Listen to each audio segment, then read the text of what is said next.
going on YouTube, guys? It's Chris over at Beaver Customs. We wanted to go over a topic that we've been seeing a lot of increase in, and that is our repair side of our business. We offer repairs on scuffs. A lot of times when we're working on those, it's replacing the rear paddle switches. They tend to go out, lose their click. We have a switch that lasts just a little bit longer, we like to say. It's really identical. The way we put it in and trim it just makes it gain a little bit more longevity.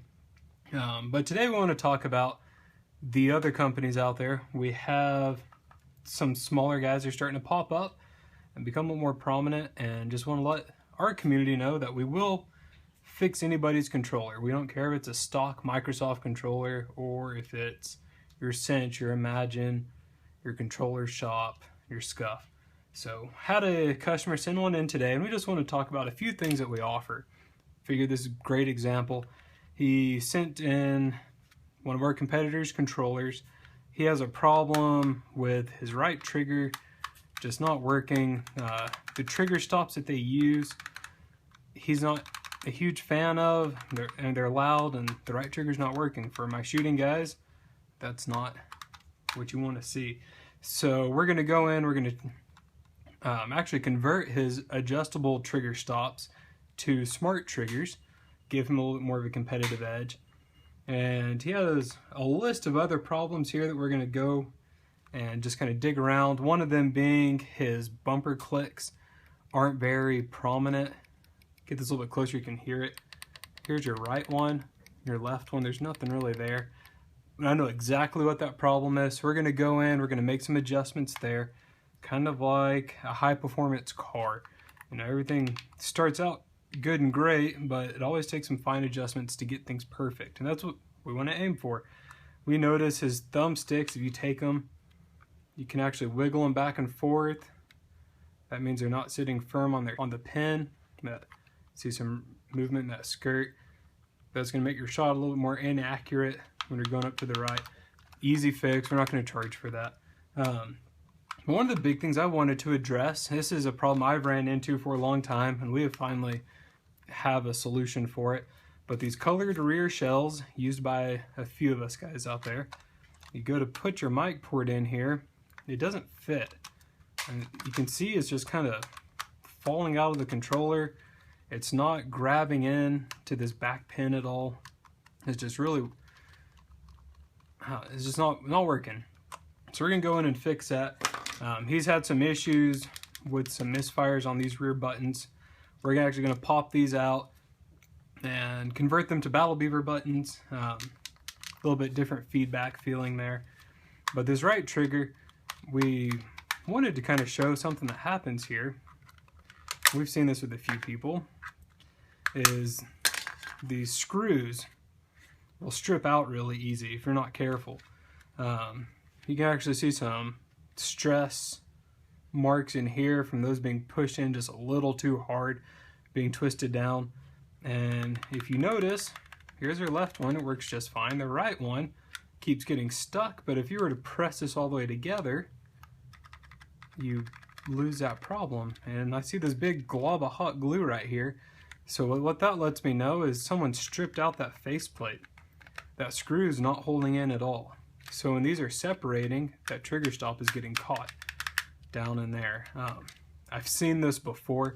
I really doubt the customer did that. I've actually seen some people do that from the factory. So we're going to go in and fix all this stuff up for this guy. You can tell it has remap in there. They have their wire ran over the side. We're going to go ahead and rewire that too.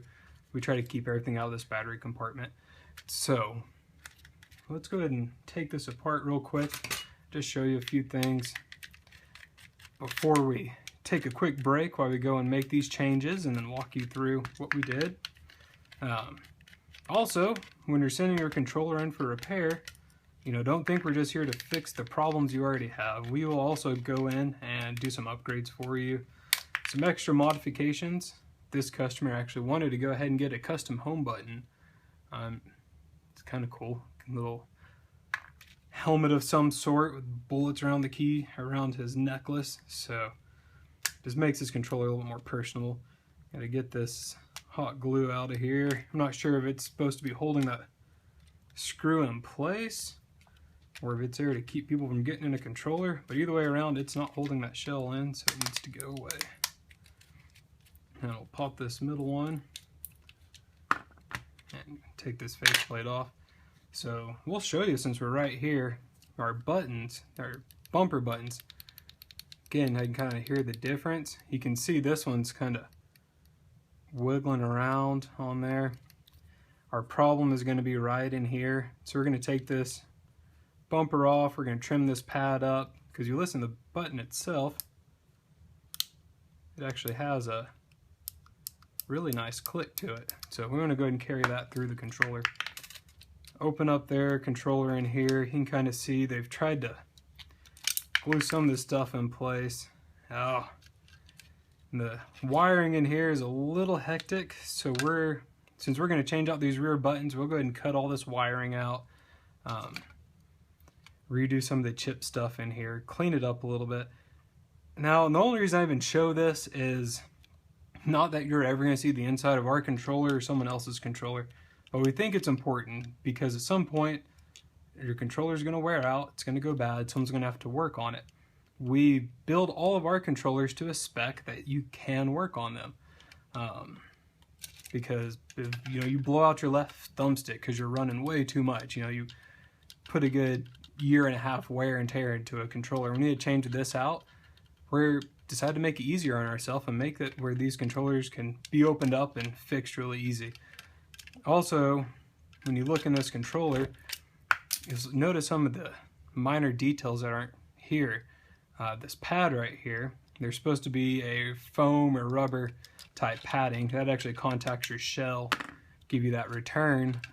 You put that in, that's how Microsoft does it, makes it real, gives it that soft return instead of that loud clank. We're not a fan of the loud clank. We like the way Microsoft built these controllers from the factory, so we're going to go ahead and fix that as well. So we'll take a quick break, be back in a second, show you what we have right before we bolt it all back together, and we'll get it tested. See you in a second. I wanted to jump in here real quick, show you guys this one part before we get too far into this controller. Went ahead and separated their front plate assembly and the rear. This is what goes on in these controllers. I'll show you how we're going to run it, and the reason being, there's just not a lot of room to move the board from the shell. Now, if you ever seen us at an event work on controllers, we'll get in and we'll do some triage stuff on the spot. We did it at UGC in St. Louis, had guys where their thumbstick starts to drift or something. We were there to fix it. So part of being able to fix our controllers on the spot is to have a fixable controller to begin with. I mean, this really, we don't see as acceptable. We went through and tried to trace where their wires go. I mean, I know where they're supposed to go. I mean, heck, I think this entire thing is just encased with glue. So anyways, we're gonna go ahead and take this all apart. I'll show you in a second what this half looks like, and then we'll go back to the rest of the rebuild. All right, I want to show you the wiring after we went in and redid this new shell. This rear shell is redesigned by a supplier I've worked extremely close with over the last year to get these to fit perfect for the mic port. We'll show that at the end. But I don't want you guys to think I'm saying that the work that was done here before me was shoddy. Obviously it worked. We just want this to be as good as it can be, and the main reason being so it can be worked on in the future. So the way we route our buttons, they're in here, a little bit cleaner of an install, wires are nice and neat, and we have more room. So when you go to open this controller, you can open it real wide, and then that way you can get to the back of the board without having to fight through this jungle of wires. So we have that, have our buttons on here. We'll put the caps on in a second, show those off. So we're going to do a little bit more work to this, and we'll be back in a minute. Alright guys, also notice something taking this apart, that Cinch, their new concealed adjustable trigger stops, they had this in here. This is just a little 3D printed block to mimic the shape of the impulse rumble. I think this guy actually wants impulse rumbles put in, so we're going to replace a new set in there for him. So we're going to take this out, but just want to kind of show you that's what we have going on here. So I don't believe with that mod in there that you can keep your rumbles and your triggers. I know a lot of other companies out there would get adjustable trigger stops that you can keep your rumbles in, but just a weird fact. So we're going to put those back in there, reroute all the wires, make sure everything's nice and neat, and we'll be back in a minute. Alright guys, we went ahead and reassembled the mid part of the controller. You can see how we tuned up those bumpers, nice and responsive. You don't have that slack anymore in here. And just minor adjustments. Most people probably don't even care about them. Went ahead and added the stops in here. These are actually specifically used for our smart triggers, this material. It's not quite the soft foam that Microsoft uses. So this part's tuned up, went ahead and tested continuity on all the buttons, all the face buttons. Reran our impulse triggers, so we'll rewire those into the board when we get there. And the next time we fire this video back up, you will see a completed controller. Make a run through of it real quick and show you what we did. Alright guys, we're here with the finish. This is the finished product we have. So we'll just kind of go over a few of the changes we did. We went ahead and put this new custom home button in here. Looks really good actually with the color scheme. Tuned up those bumpers, really nice and responsive. Don't have any slop in there. The triggers, remember, they're getting stuck from the shell issue over here. Went ahead and converted them to smart triggers. So I don't know if you guys are much of trigger people, but that's all the movement on our triggers, and that's going to register a full 100% pull instead of where that adjustable trigger is only going to register about a 40%. This works on every game, works on your dashboard. You can sit here and play Forza with this thing if you wanted to. So got smart triggers in there. That's a big upgrade. Went ahead and threw a new pair of thumbsticks on here. Anytime you send in a controller for repair and you have stock thumbsticks or a stock faceplate and they're just getting kind of beat up, we're probably going to go ahead and replace them depending on the order. If you send it in just for a faceplate, you know, we're not going to do that for free. But if you're getting some other work done, we're going to take care of you. We want your controller to go back to you in a playable position. So here, we have our new shell. Now I went ahead and replaced the faceplate to match the rear. I realized my red and the red this company used are a little different. So I wanted, the controller to fully match. So customer gets a freebie being started in a video. That doesn't happen often. Put our R buttons on the back, pretty similar. A little bit louder pop on there, a little tactical resistance, and then we also have the caps on here. They look a little bit cleaner. You don't see the big hole around the button. This is an aesthetics thing. I mean, it's not performance-wise. They're going to work about the same button press. The home button is supposed to blink when you put it in a remap mode. Figured out that that was actually wired wrong, so customer will be happy to know that when he hits to go into remap mode, his home button will actually blink like it's supposed to. And the reason we changed that rear shell again was for the mic port placement. Now that thing snaps in real snug. It actually locks in here, unlike the other shell. So we're not going to have any issues with that thing falling out when you're playing, or you're not going to all of a sudden get the loud screech in your ear because you're not having a good connection, or your guys aren't going to be able to hear you, but you hear them. A lot of common issues we've seen. And let's see what else we have here on his long list of things you wanted me to fix.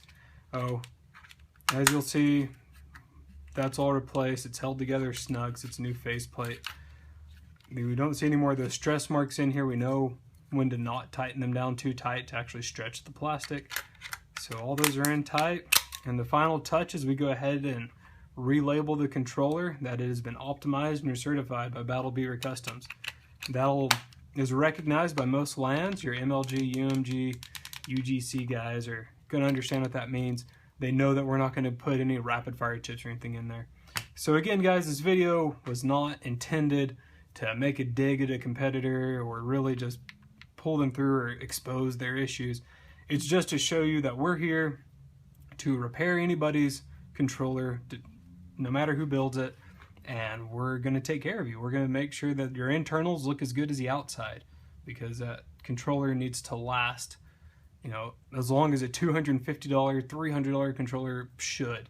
I think it's criminal for someone to charge over $200 and give you a controller that just kind of falls apart. So this one's going to go out to that customer. I think he's going to be happy. Give us a follow. Check us out on Twitter. It's at BattleBeaverC. Our YouTube, if you're here now, it's youtube.com/BattleBeaverCustoms. Catch us on Facebook and Instagram /BattleBeaverCustoms for both of those. If you have any questions, feel free to give us an email or message us here on any of our social media forums, and we'll answer those as quickly as we can. Thanks guys for watching, and stay tuned for more modifications and updates.